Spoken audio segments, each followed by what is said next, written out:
Vous êtes débutant en data science, vous n'avez pas d'expérience professionnelle en entreprise, mais vous cherchez du boulot et vous aimeriez quand même convaincre les recruteurs que vous êtes capable de faire le travail.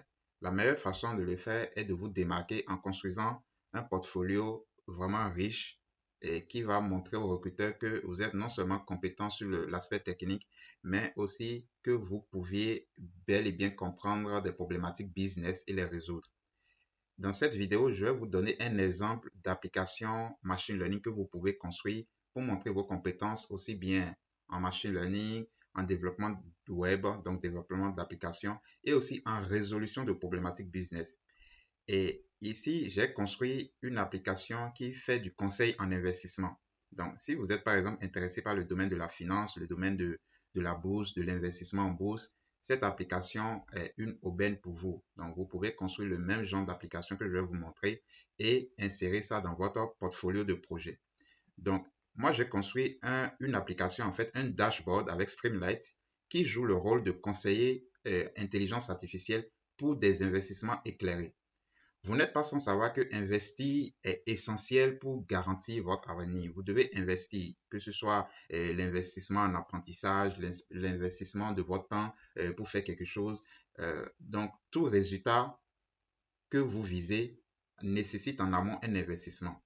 Et si on parle d'investissement en finance, donc investissement en bourse, et c'est quelque chose que beaucoup de personnes ne comprennent pas. Donc, c'est pour ça qu'il y a ce qu'on appelle les conseillers en investissement. Mais aujourd'hui, c'est développé plutôt les conseillers robots, ce qu'on appelle les robots advisors, qui sont des algorithmes d'intelligence artificielle qui vont vous aider à investir dans le monde financier, investir selon votre appétence au risque et aussi selon les objectifs de rendement que vous visez. Et c'est ce genre d'application que j'ai construit avec Streamlight en seulement 100 lignes de code. Pour ceux qui ne connaissent pas Streamlight, je vous invite à aller vous former sur ce package, c'est un package de développement web en Python et qui vous permet, en tant que data scientist ou spécialiste en machine learning, de créer rapidement des prototypes d'applications intégrant l'intelligence artificielle en leur sein et de pouvoir ainsi publier ou bien communiquer les résultats de votre analyse aux parties prenantes. Donc, sans plus tarder, je vais vous faire une petite démo de l'application et après, je vais vous expliquer un tout petit peu comment je l'ai construit. Je pense que je ferai une autre vidéo ou bien un live coding où je vous montrerai de long en large, vraiment de A à Z, comment j'ai construit cette application. Donc, sans plus tarder, je vais exécuter l'application. Donc, ici, je me retrouve dans Visual Studio Code. Je vais dans le terminal et je vais exécuter l'application dans Streamlit Run App. Voilà. Et l'application s'exécutera dans mon navigateur par défaut. J'attends que l'application s'exécute. Voilà. Je ramène ça sur cet écran. Et nous allons voir ensemble. Donc, c'est une application très simple. Donc, la première étape, c'est de renseigner les caractéristiques de l'investisseur. Donc, celui qui désire investir dans un marché. Ici, j'ai utilisé les données du CAC 40. Donc, le CAC 40, c'est l'indice boursier de la bourse de Paris, d'accord, composé de 40 entreprises, donc les 40 plus grosses entreprises en France. Et la première étape, ce sera de calculer la tolérance au risque du client, en tout cas de l'investisseur, sa tolérance au risque. Parce que, comme je vous le disais en introduction, c'est un conseiller en investissement. Il a besoin de connaître votre appétence au risque, votre tolérance au risque. Donc, si vous êtes quelqu'un qui, par exemple, est capable de prendre beaucoup de risques, alors il va vous proposer une stratégie d'investissement. Si vous êtes par contre quelqu'un qui est vraiment, qui n'aime pas prendre de risques, là aussi il va vous proposer une autre stratégie d'investissement. Donc, la première chose, c'est de permettre à l'utilisateur de calculer son appétence au risque selon ses caractéristiques. Par exemple, l'âge.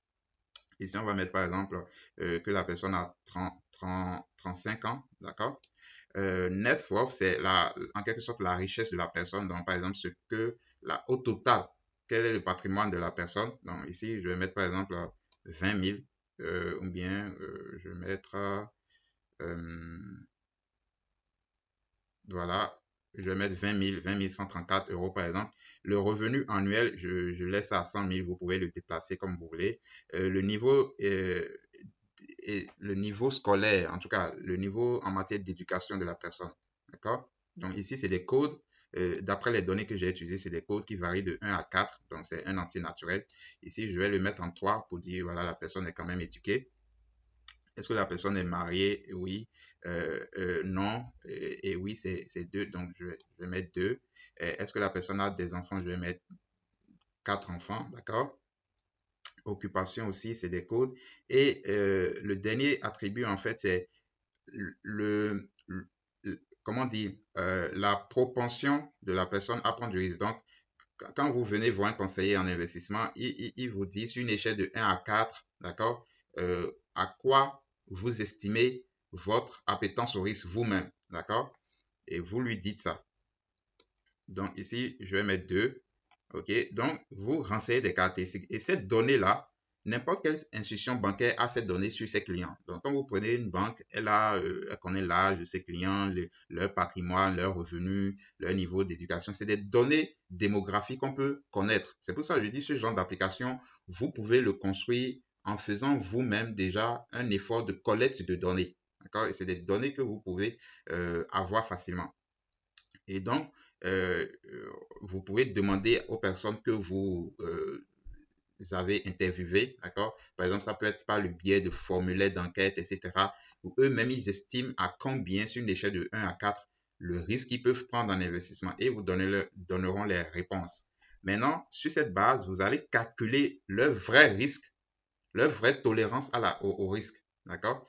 La vraie tolérance au risque. Ça, ici, c'est ce que l'utilisateur même et l'investisseur potentiel même estime qu'il peut prendre comme risque, sa note de tolérance au risque. Mais vous, sur la base de cette donnée démographique, vous allez construire, calculer sa tolérance au risque, sa vraie tolérance au risque.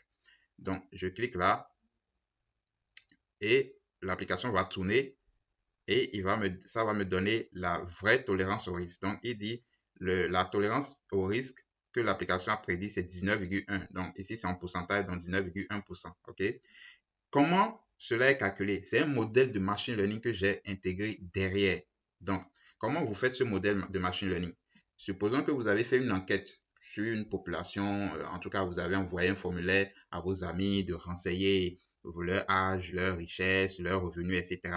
Et ça, c'est des données facilement qu'on peut avoir, hein. Franchement, il n'y a rien de compliqué.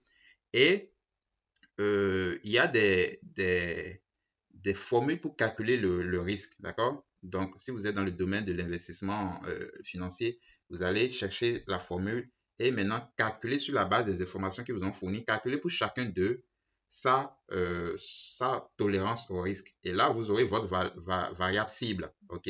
Et donc, vous allez pouvoir utiliser n'importe quel algorithme de machine learning supervisé pour construire un modèle de prédiction de tolérance du risque. Et donc, quand vous construisez ce modèle-là, vous l'intégrez maintenant en back-end à votre application et ça vous permet de générer la tolérance au risque de n'importe quel investisseur d'après ses caractéristiques. Donc, une fois que j'ai ça, la deuxième étape maintenant sera de faire ce qu'on appelle asset allocation.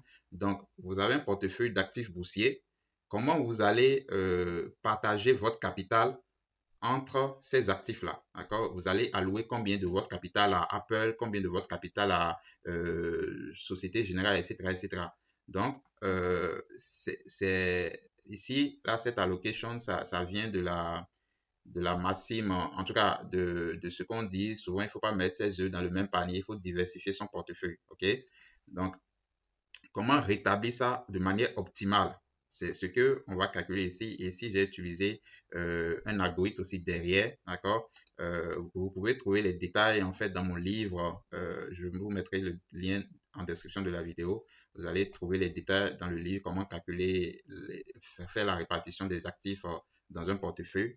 Faire ça de manière optimale. Par exemple, il y a des théories qui vous permettent de minimiser la variance qui est considérée comme le risque du portefeuille, etc., etc. Il y a plusieurs stratégies.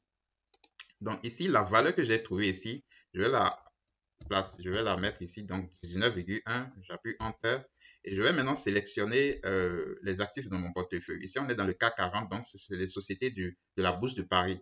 Donc, je choisis par exemple LVMH, L'Oréal, je vais supprimer Air Liquide, je laisse Airbum, je supprime Alstom, je garde BNP Paribas, je cherche un autre encore. Je choisis par exemple Safran. OK? Donc, j'ai 1, 2, 3, 4, 5 actifs, d'accord, dans mon portefeuille. Je clique sur Submit et lui, il va me générer les graphiques, d'accord, les graphiques d'allocation. Voici les proportions qui me dit, d'accord, d'allouer à chaque actif dans mon portefeuille. Donc, par exemple, pour Airbus, il me dit d'allouer 15,92% de mon de mon capital. Pour BNP Paribas, 26%. Pour LVMH, 22,3%. Pour L'Oréal, il me dit 20,64%. Et pour Safran, 15%. D'accord? Donc, il vous donne le poids. En fait, c'est le poids que vous devez, le poids de votre capital que vous devez allouer à chaque actif de votre portefeuille. Et il vous calcule aussi la valeur de votre portefeuille sur un investissement de 100 euros, ce que ça allait donner. D'accord? Voilà, il vous trace la cour comment varie le rendement de votre portefeuille au fil du temps.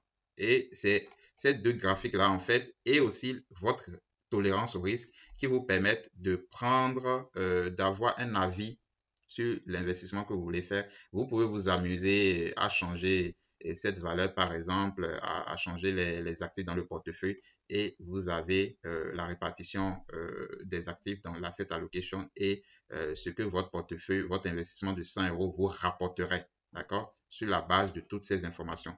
Donc, c'est une petite application comme ça que les banques peuvent utiliser ou bien les sociétés d'investissement peuvent utiliser, que leurs clients peuvent utiliser pour elles-mêmes, en tout cas pour eux-mêmes, prendre des décisions d'investissement.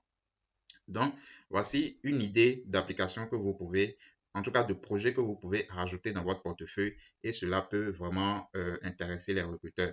Donc, il suffit de bien détailler comment vous l'avez construit. Donc, je vous invite à faire un README, d'accord? Créer un répertoire GitHub, par exemple. Faites un README et mettez toutes les étapes de la création de l'application, comment vous avez collecté les données, etc., etc. Et maintenant, comment vous avez construit l'application elle-même. C'est très simple. Donc, dites-moi en commentaire ce que vous pensez de cette application. Et dites-moi aussi si vous voulez que je fasse une autre vidéo, ça peut être même un live coding qu'on va réaliser sur cette chaîne-là, où je vais vous montrer pas à pas comment j'ai construit l'application de A à Z. Donc, dites-moi cela en commentaire. Si je reçois par exemple 100 commentaires me disant de réaliser une vidéo sur ça, sur ce projet-là, un live coding par exemple, je vais le faire. Mais si vous n'êtes pas intéressé, je ne le ferai pas. Donc, donnez-moi votre avis en commentaire. Et sur ce, je vous dis à bientôt pour d'autres vidéos sur cette chaîne YouTube. N'hésitez pas à liker, commenter, partager et surtout abonnez-vous à cette chaîne. Merci et à bientôt.